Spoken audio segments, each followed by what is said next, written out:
વિદ્યાર્થી મિત્રો, હવે આપણે નવું પ્રકરણ શ્રેણી અને શ્રેઢી એનો અભ્યાસ કરીશું. સાહિત્યમાં શ્રેણી શબ્દ તો એનો અર્થ આપણે તો જાણીએ કે આપેલી વસ્તુ કે વસ્તુનો જથ્થો ક્રમમાં ગોઠવાયેલો હોય. ક્રમમાં એટલે કે તો આપણે કહી શકીએ કે પ્રથમ સભ્ય, બીજો સભ્ય, ત્રીજો સભ્ય એમ ક્રમમાં ગોઠવાયેલો વસ્તુઓનો જથ્થો એને આપણે શ્રેણી કહી શકીએ. જુદા જુદા સમયે માનવ વસ્તી તો એ પણ એક શ્રેણીની રચના કરે. એ જ રીતે તો જુદા જુદા સમયે બેક્ટેરિયાની સંખ્યા એ પણ તો એક શ્રેણીની રચના કરે. બેંકમાં મૂકેલી જમા રકમ એ પણ પ્રતિ વર્ષ એમાં તો ચોક્કસ ક્રમમાં વધારો થાય અને તેથી તો પ્રતિ વર્ષ એમાં થતા વધારાથી એક શ્રેણી મળે. એ જ રીતે તો કોઈ પણ વાહનની કિંમત પ્રતિ વર્ષ ઘટાડા સ્વરૂપે આપણને મળે છે, એ પણ એક તો ચોક્કસ સ્વરૂપની શ્રેણી મળે. તો આ બધા ઉદાહરણો આપણે શ્રેણી માટે જાણીએ અને માટે તો શ્રેણીનું તો ઘણા બધા તો વિભાગમાં તો એ શ્રેણીનો અભ્યાસ મહત્ત્વનો. તો આપણે કહી શકીએ કે નિશ્ચિત પદ્ધતિને અનુસરતા અનુક્રમને શ્રેણી કહે છે. તો સરળ વ્યાખ્યા આપણે લખીએ શાબ્દિક સ્વરૂપની તો નિશ્ચિત પદ્ધતિને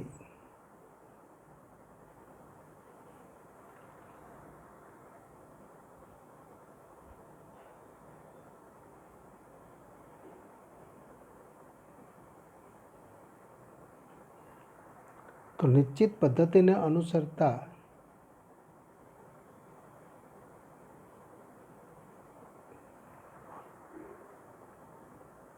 અનુક્રમ એટલે કે પ્રથમ ક્રમ, બીજો ક્રમ, ત્રીજો ક્રમ એમ તો ક્રમ વાઇઝ પણ ચોક્કસ પદ્ધતિને અનુસરતા અનુક્રમને શ્રેણી કહેવાય.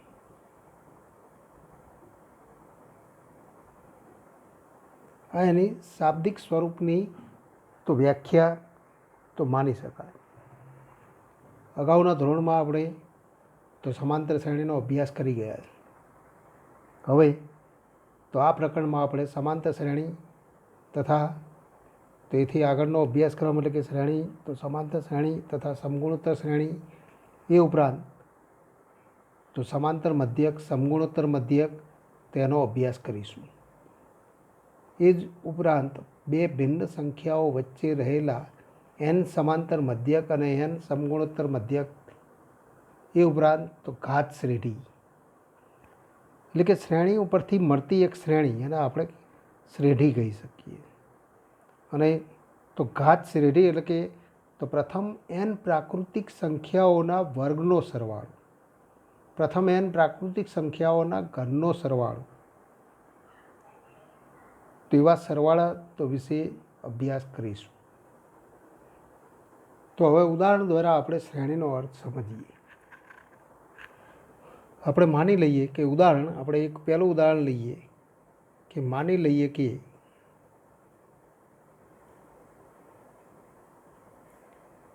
બે પેઢી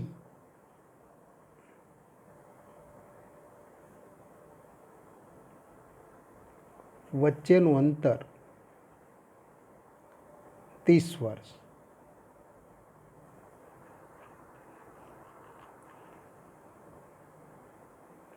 તો છેલ્લા 300 વર્ષમાં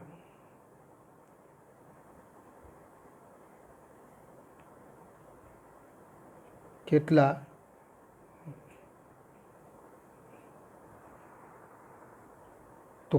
પૂર્વજો, જેને આપણે પૂર્વજો કહી શકીએ, પૂર્વજો હોઈ શકે અથવા કેટલા પૂર્વજો મળે. પણ પૂર્વજો એટલે કે તો પૂર્વજો એટલે કે આપણે કહી શકીએ કે માતા પિતા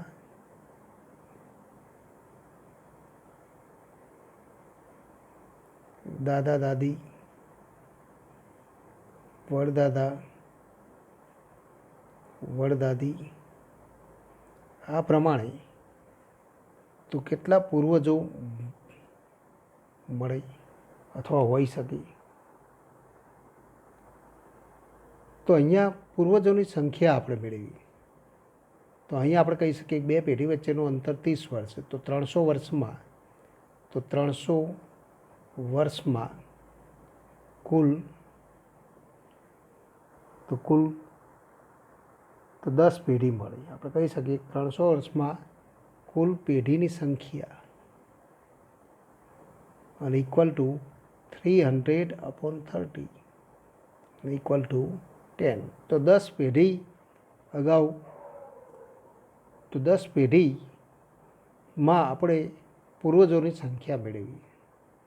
તો આ 10 પેઢીમાં પૂર્વજોની સંખ્યા મેળવવા માટે તો સૌ પ્રથમ બે વ્યક્તિઓથી શરૂઆત થશે. એટલે કે તો પૂર્વજોની સંખ્યા તો પ્રથમ આ પ્રમાણે મળશે.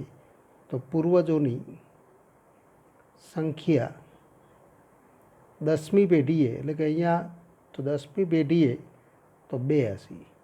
ત્યારબાદ તો બે વ્યક્તિઓના તો ફરી તો બીજા તો માતા પિતા અને તો ફરી પુત્ર અને પત્ની, તો કુલ તો બીજી પેઢી એટલે કે 9મી પેઢીમાં 4, તો 2નો સ્ક્વેર એટલે કે તો 4 વ્યક્તિઓ થશે. એથી આગળની પેઢી એટલે કે 8મી પેઢીએ તો 2નો ઘન એટલે કે તો 8 વ્યક્તિઓ થશે. કારણ કે બે અહીંયા વ્યક્તિઓ, એના માતા પિતા અને દાદા દાદી. આ પ્રમાણે 10મી પેઢી સુધી તો 210 અને ઇક્વલ ટુ તો 1024. તો 1024 જેટલી આપણે કહી શકીએ કે એટલી સંખ્યા હશે.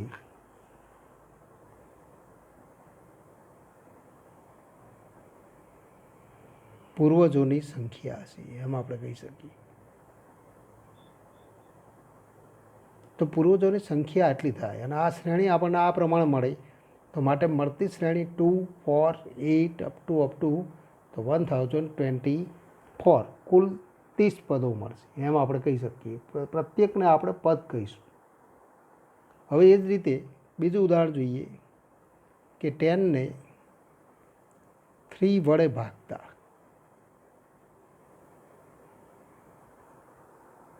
તો 10ને 3 વડે ભાગતા તો પ્રત્યેક તો સોપાનથી મળતા ભાગાકાર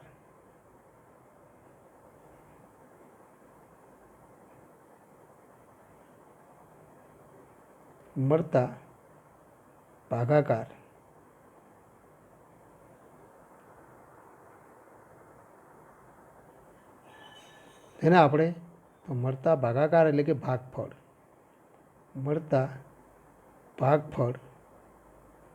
તો પ્રથમ ક્રમે 10ને 3 વડે ભાગીએ તો પહેલાં તો સ્ટેપમાં 3 × 3 એટલે કે તો 9, તો આપણને 3 મળે ભાગાકાર. ત્યારબાદ તો 3 × 3 એટલે કે 9 લઈએ તો ફરી 1 તો શેષ મળશે. ફરી એક શૂન્ય આપણે તો ઉતારીએ તો 10 થાય.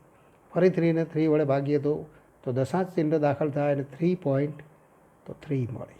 ત્યારબાદ એ જ રીતે ત્રીજા સોપાનમાં 3.33, ચોથા સ્ટેપમાં 3.30 તો 333.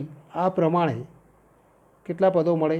તો અનંત પદ મળશે, એટલે કે અસંખ્ય પદો મળશે. પદો અહીંયા પૂરા થવાના નથી એમ આપણે કહી શકીએ. તો આ પ્રમાણે આપણને શ્રેણી મળે. તો આ શ્રેણી તો આ બંને પ્રકારની આપણે અલગ અલગ શ્રેણી દર્શાવી છે. પ્રથમ શ્રેણીમાં આપણે કહી શકીએ કે પૂર્વજોથી બનતી શ્રેણી. તો અહીં પૂર્વજોથી બનતી શ્રેણી તો આ પ્રમાણે છે 2, 4, ત્યારબાદ 8, ત્યારબાદ 16 અપ ટુ તો 1024. અને ભાગાકારના ભાગફળથી મળતી શ્રેણી તો આપણે દર્શાવી લઈએ. અહીંયા આપણે કહી શકીએ કે જેમાં નિશ્ચિત પદો રહેલા,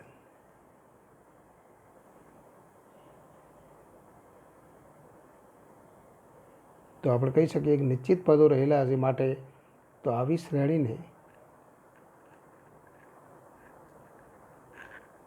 નિશ્ચિત પદો રહેલા છે એટલે કે તો તેના પદોને કોઈ ધન પૂર્ણાંક વડે દર્શાવી શકાય.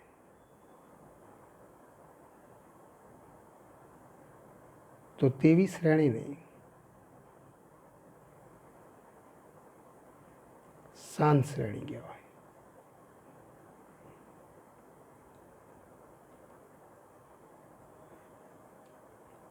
જ્યારે તો આપણે લખી શકીએ કે જ્યારે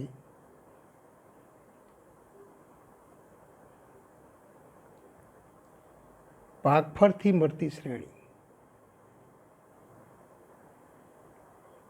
તો 3.3 3.33 3.333 આ પ્રમાણે તો અસંખ્ય પદો મળે.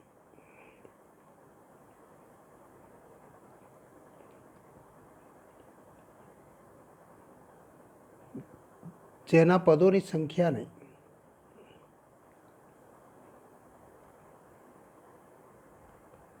કોઈ ધન પૂર્ણાંક સંખ્યા વડે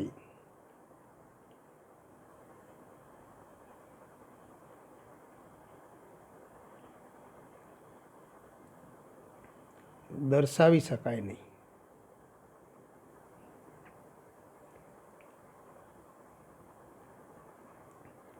આવી શ્રેણીને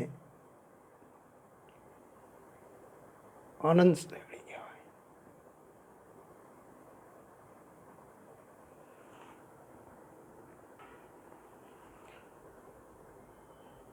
અહીં બંને શ્રેણીમાં આપણે તો પ્રથમ શ્રેણી માટે જોઈએ કે પૂર્વજોની સંખ્યામાં પ્રથમ પદ, તો પૂર્વજોની સંખ્યામાં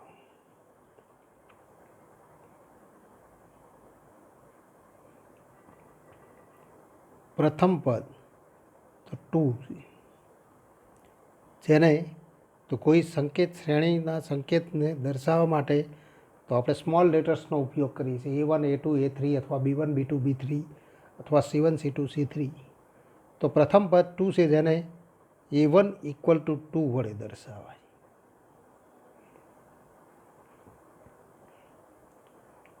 તથા તો તે જ રીતે બીજા પદને A2 અને = તો 4, તો A2 = 4 છે તેમ કહેવાય.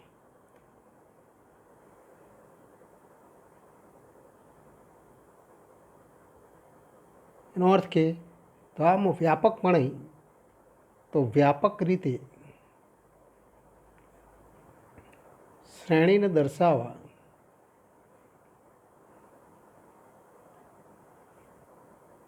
માટે તો આવા સંકેતનો ઉપયોગ થાય, સ્મોલ લેટર્સનો ઉપયોગ થાય. A1 A2 A3 AN અથવા B1 B2 B3. તો આપણે કહી શકીએ કે માટે સ્મોલ લેટર્સ તો A B C નો ઉપયોગ થાય.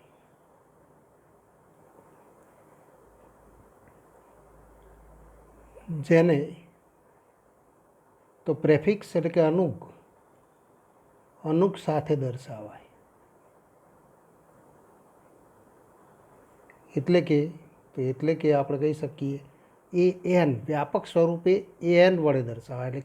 એટલે કે A1 A2 A3 up to AN, જ્યાં A1 તો અનુક 1 એ તો A1 એ પ્રથમ પદ દર્શાવે, A2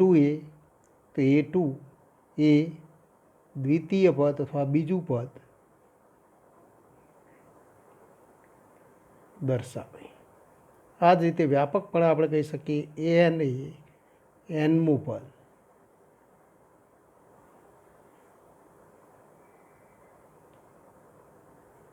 તો દર્શાવે છે તેમ કહેવાય.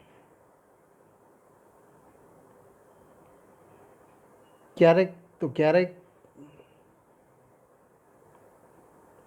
તો A1 ને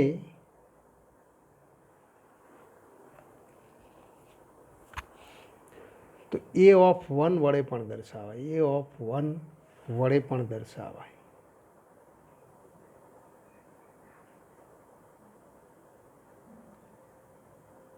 કારણ કે શ્રેણી પણ એક વિધેય, તો શ્રેણીને A(1) તો એ પ્રમાણે પણ દર્શાવાય. કોઈ વાર તો F1. તો વ્યાપકપણે શ્રેણીને દર્શાવવા માટે તો ક્યારેક આવા સંકેતનો પણ ઉપયોગ થાય છે. શ્રેણીને દર્શાવવા તો શ્રેણીને દર્શાવવા આવા સંકેતનો પણ ઉપયોગ થાય છે. ધનુષ કૌંસમાં n દર્શાવો, અથવા ક્યારેક તો આવા સંકેતનો પણ ઉપયોગ થાય છે. કોઈ વાર તો Fn વડે પણ દર્શાવાય, તો આવા સંકેતોનો ઉપયોગ થાય. પણ વ્યાપક સ્વરૂપે આપણે કહી શકીએ કે શ્રેણીનું nમું પદ an, તો an વડે દર્શાવાય છે. અને nમા પદ માટે જો ક્યારેક એવું બને કે nમા પદ માટે જો શ્રેણીનું તો nમા પદ માટેનું બૈજિક સૂત્ર અસ્તિત્વ ધરાવતું હોય તો એને શ્રેણીનું સૂત્ર પણ કહેવાય. તો an ને શ્રેણીનું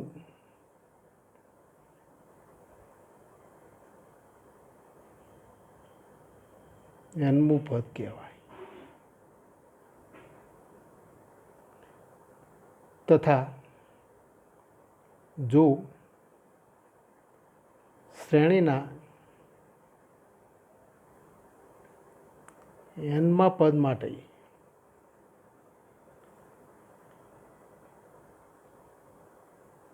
કોઈ સૂત્ર અસ્તિત્વ ધરાવતું હોય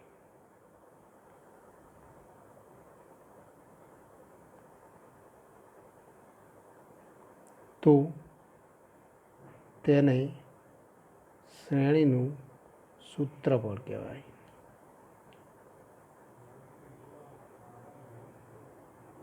હવે આપણે જોઈએ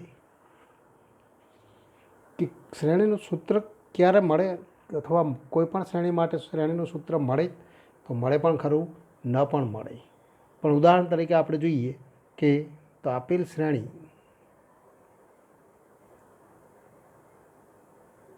તો આવી શ્રેણી આપણે લઈએ યુગ્મ સંખ્યાઓની શ્રેણી. યુગ્મ સંખ્યાઓની શ્રેણી.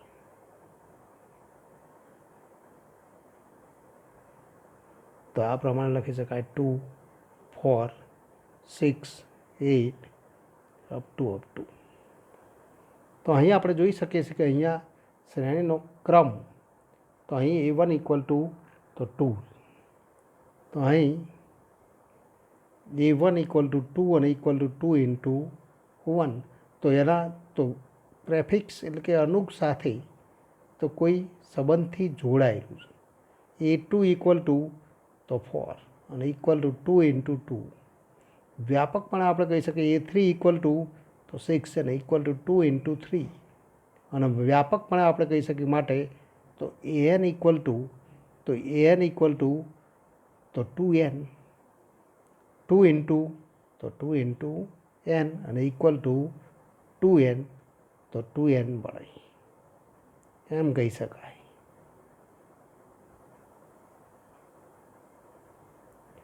વ્યાપકપણે તો n = 2n માટે nની કિંમત 1 લખીએ ત્યારે તો પ્રથમ પદ આપણને મળે 2 × 1 એટલે કે 2. nની કિંમત 2 લઈએ ત્યારે તો 2 × 2 એટલે કે 4. તો આ પ્રમાણે બધા જ પદને દર્શાવતું એક સામાન્ય સૂત્ર આપણને મળી શકે તો આપણે એને શ્રેણીનું તો nમા પદ માટેનું સૂત્ર પણ શ્રેણીના nમા પદ માટેનું સૂત્ર એને આપણે શ્રેણીનું સૂત્ર કહીશું. આમ તો માટે આપણે કહી શકીએ માટે તો આપેલ શ્રેણીનું nમા પદ માટેનું સૂત્ર An = તો 2n જે શ્રેણી સૂત્ર તરીકે પણ ઓળખાય છે.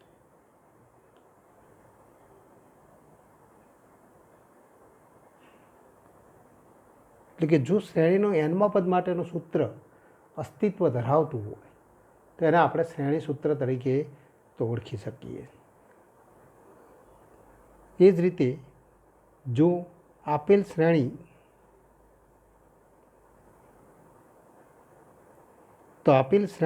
અવિભાજ્ય અયુગ્મ સંખ્યાઓની શ્રેણી હોય, અયુગ્મ સંખ્યાઓની શ્રેણી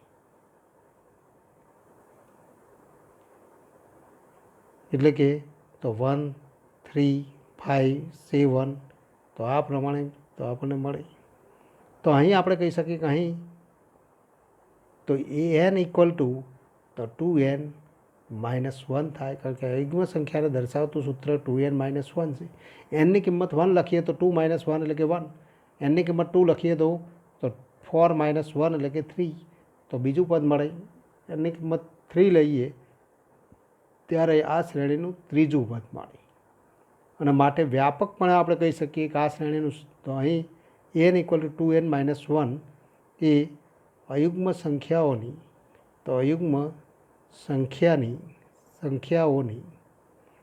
શ્રેણીનું સૂત્ર છે એમ કહેવાય.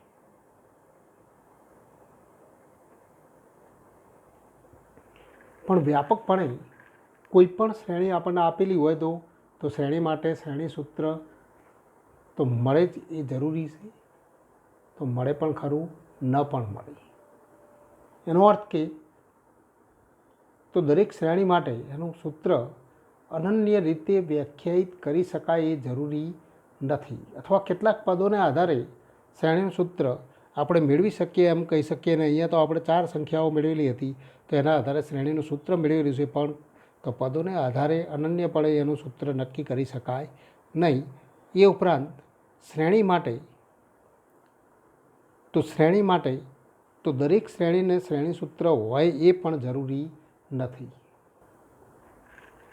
હવે આપણે જોઈએ કે ક્યારેક તો શ્રેણીના ક્રમ અને એના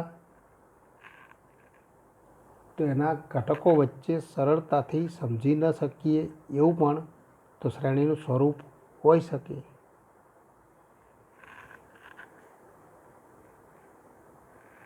ઉદાહરણ તરીકે આપણે લઈએ કે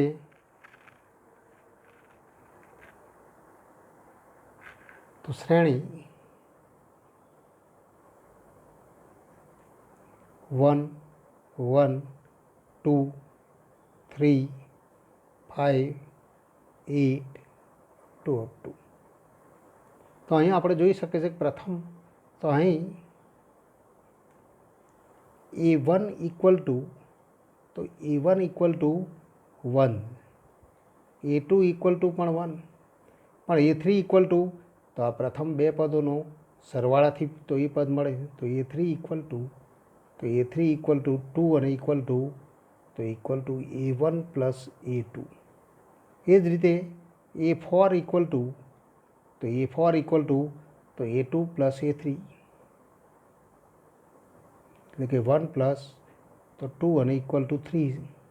આ જ રીતે a5 તો ફરી અગાઉના બધું તો વ્યાપકપણે આપણે કહી શકીએ કે આ રીતે તો an પ્લસ 2 અને ઇક્વલ ટુ તો an પ્લસ 2 અને equal to an plus 1 plus an, એટલે કે અગાઉના બે ક્રમિક પદોના સરવાળાથી મળતી શ્રેણી.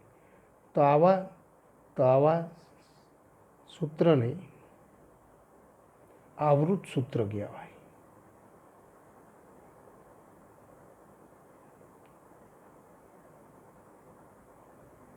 અને તો તથા આ શ્રેણી કે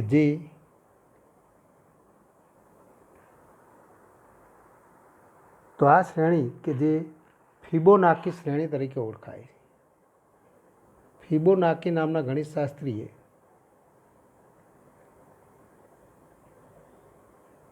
આ શ્રેણીની રચના કરેલી છે. ફિબોનાકી શ્રેણી તરીકે ઓળખાય,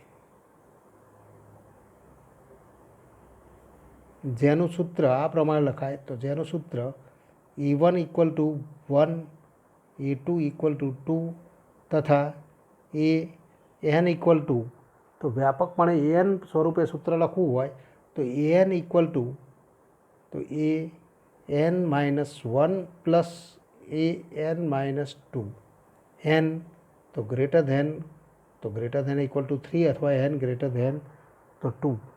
તો આપણે બે સ્વરૂપે લખી શકીએ, એન ગ્રેટર ધેન 2 એટલે કે એનનું મૂલ્ય 2 કરતાં મોટું, એટલે કે ત્રીજા અથવા ત્રીજાથી મોટું પદ, તો આ સૂત્રથી મેળવી શકાય.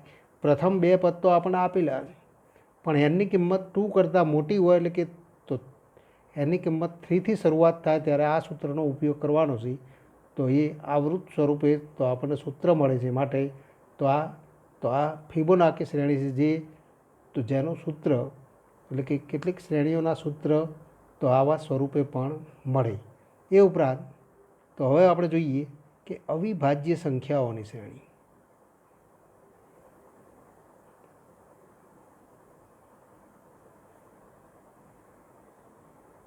તો એને આપણે દર્શાવીએ તો પ્રથમ અવિભાજ્ય સંખ્યા 2, ત્યારબાદ 3, ત્યારબાદ તો 5, 7,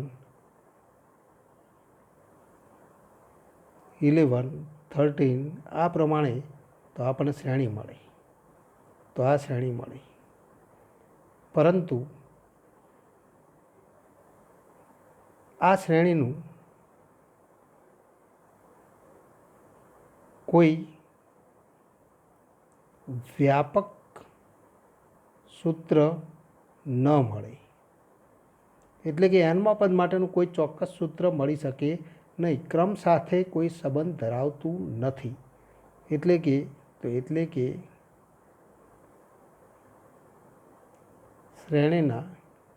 શ્રેણીનું એનમું પદનું કોઈ સૂત્ર અસ્તિત્વ ધરાવતું નથી.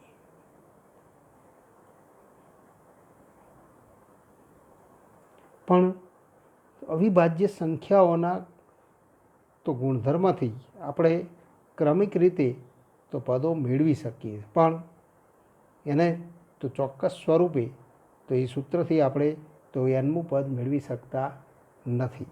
એટલે કે માટે આપણે કહી શકીએ કે પ્રત્યેક શ્રેણી માટે એનું સૂત્ર અસ્તિત્વ ધરાવે એવું તો જરૂરી નથી. આમ આપણે કહી શકીએ કે આમ આપેલ કોઈ પણ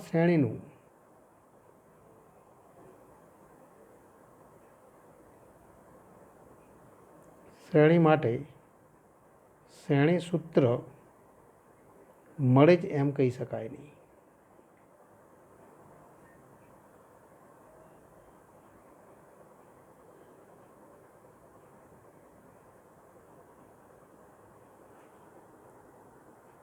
તો અહીંયા આપણે કહી શકીએ કે શ્રેણી માટે શ્રેણીનું સૂત્ર અસ્તિત્વ ધરાવતું હોવાથી એન એક ક્રમ દર્શાવે છે. એનને અનુરૂપ તો આપણને શ્રેણીનું તો એનમું પદ એન મળે, માટે અહીંયા વિધેય મળે. પણ એ પ્રાકૃતિક સંખ્યા ગણ ઉપર વ્યાખ્યાયિત વિધેય થાય. અહીંયા આપણે કહી શકીએ કે તો અગાઉ આપણે જોઈ ગયા કે પૂર્વજોની સંખ્યાની શ્રેણી, તો પૂર્વજોની સંખ્યાની શ્રેણી, તો એના પદો આપણે કહી શકીએ કે 2, 4, 8, 16 આ પ્રમાણે આપણને તો પદો મળ્યા. અને અંતિમ પદ 2⁻10 અને ઇક્વલ ટુ 1024. તો અહીંયા આપણે એનમું પદ મેળવી શકીએ કે પ્રથમ પદ તો 2 છે, બીજું પદ A2 તો 2નો વર્ગ. તો આ શ્રેણીનું એનમું પદ એ n ઇક્વલ ટુ તો 2⁻n. એટલે કે અહીંયા આપણે કહી શકીએ કે એનની કિંમતને અનુરૂપ તો 2⁻n આપણને તો એની સાથે સંકળાયેલો છે. માટે આપણે કહી શકીએ કે શ્રેણી તો એક વિધેય. તો અહીં આપણે કહી શકીએ કે શ્રેણી એ પ્રાકૃતિક સંખ્યાગણ n, પણ અહીંયા એનની કિંમત તો જ્યાં આપણે કહી શકીએ કે જ્યાં એનનું મૂલ્ય 1, 2, 3 અપ ટુ તો 10. તો આપણે કહી શકીએ કે શ્રેણી એ તો આમ આપણે કહી શકીએ કે આમ શ્રેણી એ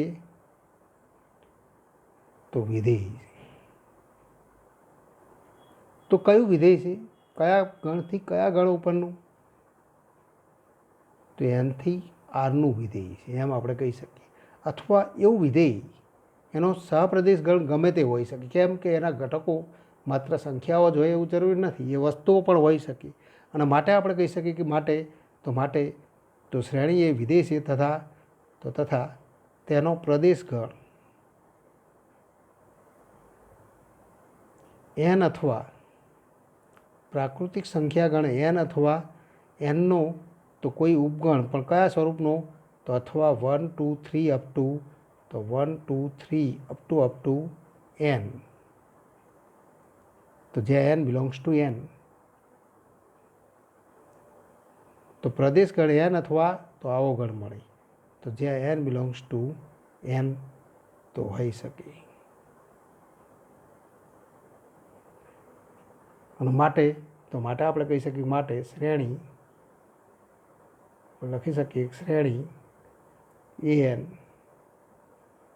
એ, તો શ્રેણી એન એ એન અથવા એનના ઉપગણ, તો આપણે એ લખીએ એથી એક્સનું વિધેય,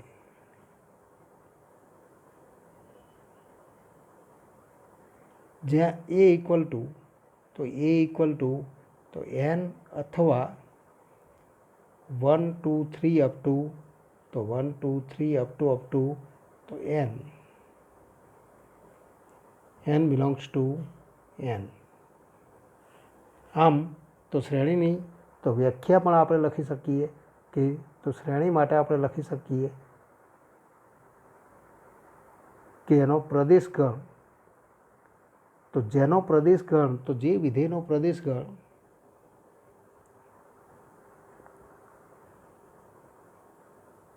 જેનો પ્રદેશ ગણ એન અથવા એનનો ઉપગણ, તો અથવા તો પ્રાકૃતિક સંખ્યા ગણ એન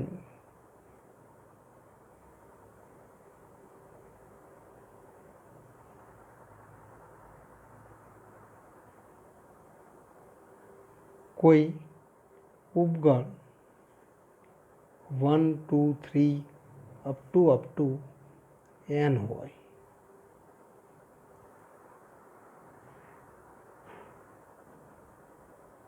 તો તે વિધેય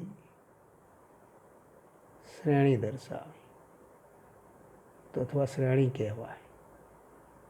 આમ શ્રેણી એક વિધેય જેનો પ્રદેશ ગણ પ્રાકૃતિક સંખ્યા ગણ એન હોય અથવા એનનો કોઈ શાંત ઉપગણ 1 2 3 અપ ટુ એન, જો એનો પ્રદેશ ગણ શાંત ઉપગણ 1 2 3 અપ ટુ એન હોય તો એ શાંત શ્રેણી થાય, અને એનો પ્રદેશ ગણ પ્રાકૃતિક સંખ્યા ગણ એન હોય તો એ અનંત શ્રેણી થાય, એમ આપણે કહી શકીએ. હવે શ્રેઢીનો અર્થ જોઈએ. શ્રેઢી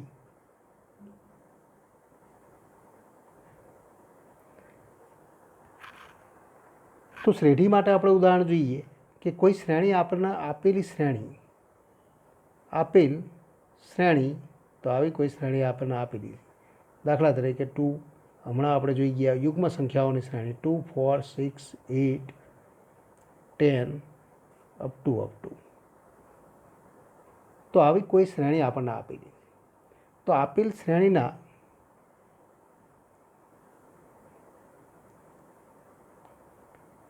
પ્રથમ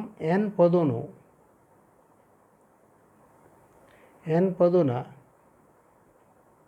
સરવાળાથી વ્યાખ્યાયિત થતી શ્રેણી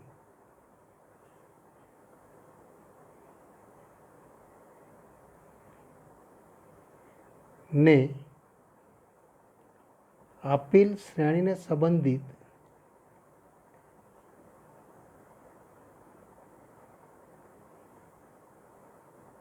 શ્રેઢી કહેવાય. એનો અર્થ કે તો આપેલ શ્રેણી, અહીંયા આપણને આપેલી શ્રેણી છે, તો આપેલ શ્રેણીને સંબંધિત શ્રેઢી